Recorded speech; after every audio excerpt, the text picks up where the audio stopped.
இயேசுவின் அன்பு. கிறிஸ்து இயேசுவின் நாமத்தினாலே உங்களுக்கு அன்பின் வாழ்த்துக்கள்.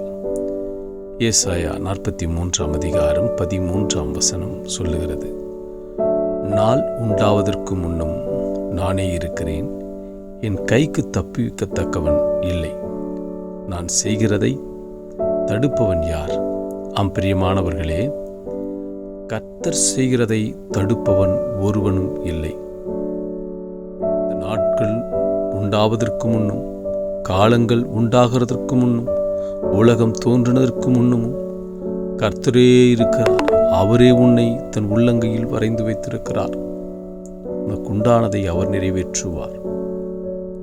அவர் சொல்றாரு, இந்த நாட்களை பார்க்கிறீர்கள், நீங்கள் நாட்களையும் நாழிகைகளையும் நேரங்களையும் சடங்குகளையும் பார்த்து கொண்டிருக்கிறீர்கள். இவைகளையெல்லாம் உண்டு பண்ணினவர் நானே என்று கர்த்தர் சொல்றார். நீங்கள் கர்த்தரை நம்புகிறதை காட்டிலும் இந்த நாட்கள் பேரிலும் நேரங்கள் பேரிலும் மத சடங்குகள் பேரிலும் சம்பிரதாயங்களின் பேரிலும் நம்பிக்கை வைத்து மூடத்தனத்திலே இருந்து கொண்டு அவைகளை நம்பி வீணாய் காரியங்களை செய்கிறீர்கள். இவைகளை பார்க்கிலும் நான் உயர்ந்தவன் அல்லவா? இவைகளை உண்டாக்கினது நான் அல்லவா? இந்த நாட்கள் உண்டாவதற்கு முன்னமே நான் இருக்கிறேன் அல்லவா? நானே இவைகளை உண்டாக்கினேன், உருவாக்கினேன் அல்லவா? அப்பொழுது நீங்கள் இவைகளை காட்டிலும் சூழ்நிலைகளை காட்டிலும் என்னை நம்புங்கள், நான் அதை நிறைவேற்றுவேன் என்று கர்த்தர் சொல்றார்.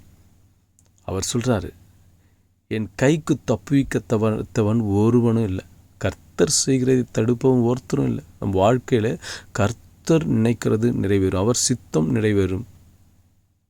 நாம் செய்கிறதை ஒருவனாலும் தடுக்க முடியாது, ஒருவனாலும் தப்புவிக்க முடியாது. கர்த்தரே தப்புவிப்பார். கர்த்தரே உன் காரியத்தை வாய்க்க பண்ணுவார். கர்த்தரே நாட்களுக்கும் நேரங்களுக்கும் கட்டளையிடுவார். அவரே உன் நம்பிக்கையாய் இருக்கும் பொழுது அவர் உன் காரியத்தை வாய்க்க செய்து நீ அறியாததும் எட்டாததுமான பெரிய காரியங்களை உனக்கு செய்து உன்னை ஆசீர்வதிப்பார். ஆமேன்.